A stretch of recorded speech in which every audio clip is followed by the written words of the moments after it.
that's We're fine. going to save the questions for the end, right? Okay, more presentation now? I think that's sort of it. Oh, that's it, okay. So really, I guess, the goal here was, number one, to introduce this project and give you an opportunity to hear about it, ask questions about it. And then two, a little more micro focus. This door is new to the exterior of the building. The building is landmarked. So we have to go to the Landmarks Commission in order to get their approval to put that door in. Before they grant that, they're going to want to hear from the community board that you don't have any objections to us putting that door in. Okay. See where that door is again? Where the door is? Okay. So, yeah, just want to back up to the aerial shot there. So, so this is how you walk. That's not gonna Why do you keep giving that This is shot? how you walk in the door. Today, this is the main doorway into the central library. The doorway we're talking about is at the end of the Flatbush wing. This, if you can picture that, like if you're driving up or down Flatbush, this is the entryway to our driveway. So we're talking about the very end of the building, which has been up until now used for book processing. It doesn't need to be used for book processing anymore, so we want to open it up, as Landon pointed out, it's about 6,000 square feet of new public programming space. And we think having a direct entry point from Flatbush will really serve those patrons. So what does it look like now? That's a kind of dead zone right now. That's true. Right. What does it look like now? Like that. You do any sort So- of research to say that that's going to be used once you open the door there, or why do you think it's going to be used?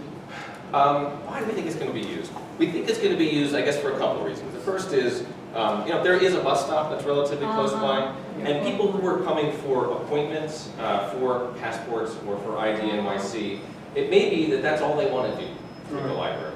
Maybe they just want to go in, get their passport, and leave. In which case, simplifying the entry experience for that patron is a goal of putting the doorway in. But it's partly, I think, to, as Landon pointed out, maybe pull some people down. Today, there's nothing really that would invite you to walk down that part of Flatbush. At night, it's very dark. This will, in part, be an entry point. In part, it will also just be a welcoming, I think, element to that part. So the whole sidewalk scape will change, make it clear there's an entry there. Yes, exactly. There'll be a new curb cut that we're proposing to put into the sidewalk. You may have noticed that there is a digital sign. We have put digital signs in the main entry points in other parts of Central. We'll be putting one here as well. And so that sign will talk about the hours of operation, but it'll also will be a scroll feed of the different kinds of things that are happening inside the building to really welcome you. Nicola, yes. And Warren, correct me if I'm wrong, but I think you're closer to it, but with the Parks Without Borders project, where they're revamping that whole side of Prospect Park, I would think that this would tie into it. When they're looking to generate more traffic on that. Oh, yeah. I think that's right. They'll actually be like within, across the street from each other. like Right, proximity. so you'll have more traffic, so then it will create more flow into the library from that side. Yes, once that's all done. Right. We got it. Committee members, any more questions? Yes, more questions. Are you, I'm sorry, are you putting the British bicycle parking in? We have bike parking today. Right, which And we can always revisit if that's sufficient bike parking. I secretly have a hope that City Bike will decide to put a bike kiosk right there as well. Not everybody may agree with me on that one. But certainly we do get a lot of traffic in bicycles, and we want to make sure that the patrons are traveling on bike have a place to You walk. may want, because the existing bike capacity is always full, like on the Yep. weekends and stuff. So you may want to consider on that, so you have one small section, Yeah, but further down Flatbush, you may want to consider that. okay. That's a good suggestion, thank you. Two quick points of clarification. One is the signage and the entry will be consistent with the other signage and entry. Yes. And then the Which I should second, add, Landmarks has already approved that signage package. So we don't expect, we have to get another approval because it's a new installation, but they've seen it, they like it, and they're good. and we've talked a lot about the doors, but I assume the windows are also. Yes, I should have been explicit about that, but yes, each one of these windows is new also. These windows exist, these would be newly inserted into the wall. In any other phases, are you planning where the old children's library entrance was, right next to the park, with those tremendous amount of stairs? Yes, yes. To open that up or reconstruct that in any way, or the park? So it's not something that we have put as a goal for the project. It is certainly something we could look at, though. Phase 4, it has a very nice picture about decking over, but a lot of Phase 4 is thinking about the perimeter of the building. We have an idea that maybe we can add some trees to the sidewalk. Maybe we can landscape it a little Because, I differently. mean, But it's that would not be- a script, as you Yeah. say this is. Yeah. It's hidden, but that is. Yeah, so that would be a good moment to think about other entryways into the building and how maybe we want to reposition. Hold on a second. Yes, sir. So this would be, there'd be an additional curb cut, including flat, so potentially more toward the back. And this would go expand. Yes. Yes. Right. Yep, so the curb cut would certainly from the sidewalk, and then the entryway would itself be ADA accessible. Yeah, because that was the main entrance because it was built so long ago. Yeah, there are ramps there, but I know they're not. Yeah, no, Yeah. The side yard there currently slopes up from the front to the ground floor back here. So the sidewalk's level with that level. So it would actually make it much easier for access. Ms. Nichols? Yeah. I'm sorry, I'm just curious, in your drawings, I see a lot of furnishings, but I'm curious to know how many linear feet of books are going to be. But they're eliminating books. How much the collection is going to expand with all the $100 million spent. They're eliminating the books. It's We're not eliminating. Well, we're not they're eliminating shrinking. books. But as Shrinking. part of this budget for us Yeah. to purchase of books. Yeah, certainly. But I didn't We see a lot of have, shelving. we have I saw a lot about, of Yeah, seating, there's not, but I didn't see the shelving. first phase doesn't address the collection spaces that much. The only part of the current collections that it addresses is the popular library. In fact, we're increasing the linear feet of shelving for that particular collection. The larger collection wings are part of the later phases of work. Where's the money Other gonna come from? questions? Other questions? Yes, ma'am. Yeah, where's the money gonna come from? You said you're looking for more money. yeah. From where? So, we imagine it's a mix of government partners and private partners. Probably Developer. the lion's share of it is government partners. But yeah, I don't think, but that's our goal. And we're currently speaking with, all those different constituencies about funding. Yes, sir. How's accessibility being considered? Not just with curb cuts, I mean, because that's just ADA compliance. We're talking about the development of accessible rooms for public space. How's that being considered? Have you considered like sensory-friendly rooms as well for people with autism, things like that? It's a good question. We do actually have a whole department of inclusive services, and they do a lot of programming at Central. For audiences that experience autism, but intended to be for all audiences as well, not to completely separate kind of programming environment. It's not part of our design to create a room that's specifically for that kind of programming, but as we do renovate our spaces, we do consider those types of issues as we're renovating them. So currently, the only space that we're adding that is sort of more book focused is the popular library, and it's more of a browsing collection. But I think as we get into later phases, particularly in that third phase of work where we're opening up 60,000 square feet of new space, that would be a great conversation to have. How should we build out this space? What kinds of services are we looking to offer in the new space? We'll have two more questions. Anyone else? Excuse me. Yes, sir. Sorry, just in terms of the design of the new library, it's really exciting that you're designing it. But three things that I really love about the current library that I hope you can retain. The first is that there's just sort of open public space where anybody from the public can walk in, you have quiet space, you can meet someone without having to buy a cup of coffee somewhere. So I hope that you'll retain spaces where people can come without necessarily having to book a room or something like that. The second thing I really like is chairs with backs and big tables in the reading rooms. For people of my age and above, the backless benches are really not that comfortable. And, you know, obviously if you're in a wheelchair, you can use that table in front of you or a laptop or whatever. And then the third thing, I really love the sort of grandeur of the current entryway, those super high ceilings. And I'm looking at your current renderings, and it looks like the ceilings are sort of dropped a bit more, so I'm wondering, No, it's definitely not, we like the high ceilings too. Yeah. I guess yes, yes, and yes. You know, we definitely are all about public access and, you know, just walk in and sit down, right? That's part of what we encourage in the libraries. You know, you may have something specific you want to do, and you're coming here to do that specific thing. Or you may just need a place to be warm on a cold day. And you may just want that sort of serendipity of browsing and finding something exciting to read. And, you know, we want to cater to all those kinds of experiences. Can I just add to that? One of the parts of the project that we didn't really focus on in this presentation actually is a very ambitious restoration of that central hall, the central lobby, the main lobby, as well as the front lobby. We've worked incredibly hard to make sure that we can preserve the integrity of that space, which in my opinion is one of the most special spaces in all of Brooklyn.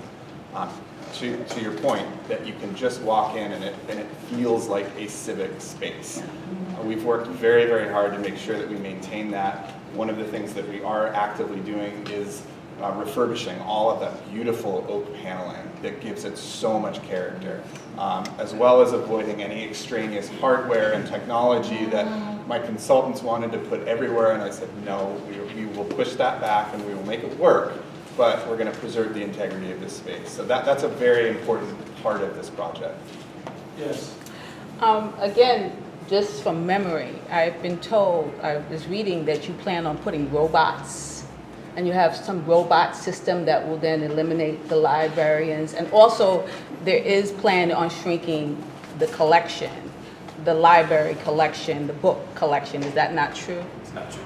What's not true? Which point? Neither point is true. So you don't have any robot we do have this, program robotics that's... league that we Yeah, started. and I think there was a newspaper article that used the word robots in the headline, and I think that's what it was referring to, So, you know, robotics schools programming. Throughout the city, students are building model robots as part of the STEAM education. And we've introduced a league, it's the first robotics league in a library system in New York City. We're very excited about it. I believe the Midwood branch won the last competition, but you know, it's one of our more popular offerings, and we get patrons from all of our branches who come and participate. They work in branch groups, and they build robots to sort of tackle specific tasks, and you know, they get rated on different. You know, did they accomplish the goal? Did they accomplish it with style? And it's very exciting. So there's no plans to have robots replace librarians. In fact, one of the things I'm particularly excited about is a program that we offer where you can send a note to our Readers Advisory group, and we have humans who read those notes and use their professional judgment to recommend 5 books for you based on the input that you provide. We're very analog that way. Yes, ma'am. I'm Connie Lesso, and I worked for many years with Community Board 8 on Parks and Cultural Affairs and Transportation. And one of our great disappointments to this day is that the MTA has not seen fit to put an accessible subway into the Cultural Center of Brooklyn, which is a disgrace. It's been on the list for 100 years to be done. And if there's not more public pressure coming for more than the community boards, and I'm sure Board 9 has been a part of this too, it's not going to happen, I think, in the current money situation. I would hope that there would be some way that with all your land use changes and everything one way or another, that you could tie in something about making that subway accessible that would fit in with your overall plan. and that the Botanic Gardens and the museum would work with you in regard to that. We would not have a Franklin Avenue shuttle if we had not had all the cultural institutions working on it together closely with the community board. It is essential that you work with the community and the community boards. The Botanic Gardens, they led the battle to save the Franklin Avenue shuttle for many years with meetings in the Botanic Garden attended by everybody from the transit unions to the cultural institutions, to the school boards, to the block associations. It was a wonderful experience, and we won that battle because everybody got into it together. There were no enemies. In the long run, everybody decided it was in their interest. So I just beg you to somehow make this part of your whole construction scheme. One last, yes, She asked my question about making disability access to, Yeah. because as we get older, the steps get higher. Yeah, no, I know that's a challenge across the system. Certainly, you know, we would support the MTA turning that Eastern Parkway, Franklin Avenue station into an ADA accessible. Well, if the River Museum, Stop, right, that is exactly. on the list to be renovated. We'd Yeah. love to have Franklin Avenue. Yep. When the MTA took the accessibilities, they had connected up the shuttle with the IRT, and they had given us enough. Yeah. Yeah. So, you know, unfortunately, our jurisdiction stops at the end of the library, so, but certainly we would support that. It's certainly, it's in our interest to have as much ADA accessible transit in this town as we can get. All right, Yes, sir. thank you very much, Thank you. David. Library folks, thank you very much. Can you leave this here? I think so. Yeah, sure. So, at the end of the meeting, if you want to come up and take a look at the drawings, you can take a look at what's going on. Good thing. Yeah, can you send us a PowerPoint? Yeah. To the audience? Sure. Great. Thank you for coming. This was excellent. Can we give you guys a round of applause? Thank you for having me. So let's do a quick roll call. See if we have a quorum here. Town Jambros? Here. Yakov? Here. Okay. Warren Burke? Here. Nick LaCoste? Here. Ben Edwards? Yeah. Olu? Here. Okay. Michael Liburd. I'm here. Carl Second, that's Martinez? it. Ben Moses? Yeah. Lynn Walls? Tim Thomas? Here. Where are you, Nicola? Okay. I know there's definitely some. Well, I can get through. Yep, yeah. So, but thank you, thank you. All right. Yeah. So we don't have a quorum, but let's take an informal vote amongst ourselves, and the executive committee will take this up. What's that? Sugi. You here? What you got? Here we go. Yeah, yours is 12. Wait a minute, Warren.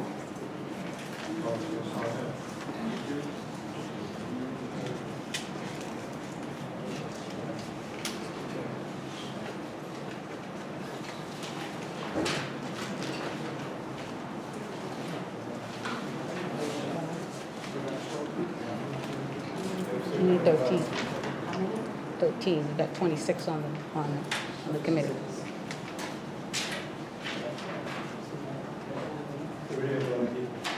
Which is fine. So these folks are probably going to come and talk to the executive committee next week. And what they're looking for, as you've heard, is a lot of support from the community for their landmark presentation. The executive committee, that's not a person. Evening.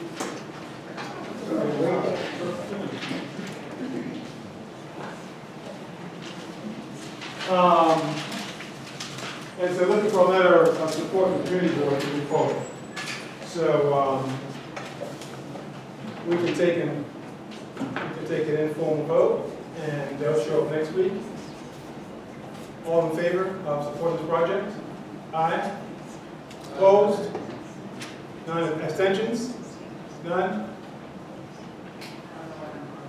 Abstain? Okay, cool, okay. Okay. So informally, we support the project, which is what I'll share with the community. And they'll get a presentation next week and go through it, okay? So thanks for coming out, gentlemen, ladies, we appreciate it. Thanks a lot. Thank you. Thank you. Okay, ciao. So the next part of our agenda is this ongoing conversation about what we call the down zoning. Let's talk about the Franklin Avenue project, 960 Franklin Avenue. We have heard absolutely nothing about the project. When we first heard about it and shared those pictures in the packet that we had in February, the assumption was that it was on fast track. It has gone silent. I have no idea what's going on with the project. I do know that city planning told them that the project was not acceptable in its current form, and they haven't heard back from them at all. So that's where that project is. There's nothing new. For those of you folks who've never been to any of our meetings, there have been a couple of projects that went through ULURP in the last year, one being the Armory, one being another development on Franklin Avenue between Montgomery. There were two buildings, one between Montgomery and Frank, one between Montgomery and Crown, and one between Crown and Carroll. Can you folks turn your phones off, please? And guys, Warren, can you take the conversation outside, please? You know, Warren, he just Kind of hard wants to to hear. talk. And our record's pretty clear. We rejected unanimously the Armory because we didn't think, well, a couple of reasons. We didn't think it served the community as much as it could, and two, the developer and EGC, they came back with the same presentation half a dozen times without having any kind of real dialogue with the community and changing the program. The Corner Realty project, they were asking for a spot zoning to upzone from a, as of right, 7 stories to, let's call it 19 stories with the bulkhead. And we made it clear to them that that was something we couldn't support. And so we scheduled a public hearing. And after the public hearing, and the night of the public hearing, got a phone call that they were pulling the project out of the ULURP process. So they kind of got the message. This project, I guess it's the same thing. Because the day I talked about it, earlier that day, I spoke with the representative from the project, and he's the one that said to me, you know, we're going to try and move fast with the project, which is what I shared with everyone. I guess they, can you hear me? I said the 960 Franklin Avenue project is 37-story towers. The day of our meeting, I think it was in February, I spoke with one of the representatives there, and that's where I got the impression they were going to move quickly on the project. I guess you heard about our meeting that night when the committee unanimously said, not in our backyard, for a variety of reasons. Too dense, too tall, doesn't make sense. Where's the infrastructure to support it? They had some decent affordability in that particular project, according to our housing advocate, Esteban. You folks all know Esteban, right? He couldn't make it tonight, he has an excused absence. They had some decent affordability. They obviously came with the unions and union money to build the project. But all that notwithstanding, this committee unanimously said it was something we couldn't do. The woman in the back, what is your name, ma'am? Yeah. Connie Lesso. Ms. Lesso, I think what you said made so much sense with a lot of the projects that we have coming to Community Board 9. We do need to involve the culturals because they have a lot more leverage than we do. Obviously, all the leverage sits with the politicians. City council person is the final vote. The mayor's office obviously has a major stake in this, and we all know the mayor's objectives in terms of affordable housing, right? And that whole program. So I think, you know, what we've been trying to do is push back to those folks because they're the decision makers. We're advisory, we're all advisory. And so if there's some place that we need to make a noise as a community, it is with the elected officials. Okay? Yes, ma'am. I'm trying to become a teacher, so I need to reply. Last week, I spoke to my community board, second lead. Two? Stephen? Yes. District Okay. 2. And he told me that it was up to CB9 to decide whether, I'm talking about the 42-tower story, whether they would allow the developer a waiver on the zoning board, It's up to us? Yes, that's what he said, it started on the local level. Wow. So I'm upset because I feel like a ping pong, you know, this one and that one, and I would like to know so I could participate, because I think it's a horrendous, horrible, no good, very bad idea. Well, we agree, and we spent the whole meeting in February saying the same exact thing. So we're in lockstep. February usually had a snowstorm, the one that I was going to go to. Not this meeting, not this meeting. Yeah, it happened. It's So- on our website. You can go right to So, watch. okay, I will go look. So right now, that isn't being fast tracked, and we're not building a 42-story tower. But just to be clear, this committee unanimously said that we're not supporting the project in its current form. And from what I know from the developer, we haven't heard anything. And I spoke with city planning last week to find out, and they said they haven't heard anything new from them at all. So the project hasn't been certified, or the application hasn't even been submitted according to that. It was a pre-application, but the final application hasn't. So nothing's happened. I don't know what happened to the project. Oh, because I'm in correspondence with Brian Lapp, and he asked me about it, and he wanted to know. I told him I was coming to it, because he would have it on his program. You know Brian Lapp? Yeah. We would love to have him come and talk to us. I mean, but right, we have unanimously said it's not something we're going to support. So, that's what we are. And it's not a 42-story tower. It's 237s, I think 225s. It's 1.5 million square feet. It's a monster of a project. And so, but anyway, Thank you. shifting gears, Suki started this conversation, and this is just an ongoing discussion of this, because there's no, plan to move forward with anything. We're just trying to get a handle on what we should do. And what started the discussion, frankly, was obviously the developers coming in and not just threatening to build high-rises, but what you see happening in between the blocks. So tear downs happening next to single-family, two-family homes, and 25-unit buildings going next to them. Those people burn up the phone lines of the community board saying, why is this happening? It's not right. Why are they allowed to do it? Because they can do it. And so that's where the whole conversation on down zoning came into discussion. How do you address that? But the other piece of it that's tricky is, we know that the mayor wants to get his affordable housing numbers up, even though it's not addressing 30. Listen to the facts. Listen to the facts. Although it's not addressing 30% of the city. Did you realize that? The mayor's affordable housing plan does not address 30% of the city. People make less than $40,000 a year. There's no More money than for that at all. 50%. So how do you have an affordable housing plan that doesn't address that part of 30% of your city? So anyway, that notwithstanding. So that's kind of where we are. So Suki, you want to chime in from where you started your last conversation? Well, before Suki begins, I would like to ask the question. I would like to ask the question. No, because you started this conversation in January. You said that you were going to engage this community in a rezoning. The MIH is a part of that rezoning. You cannot enter into a rezoning without the MIH program. That's the mandatory inclusionary zoning. That is the law. So that is an upzoning. So you're sitting here talking to us about a downzoning when you know that there's no such thing as a rezoning in New York City currently that does not include the MIH program. That's the first thing.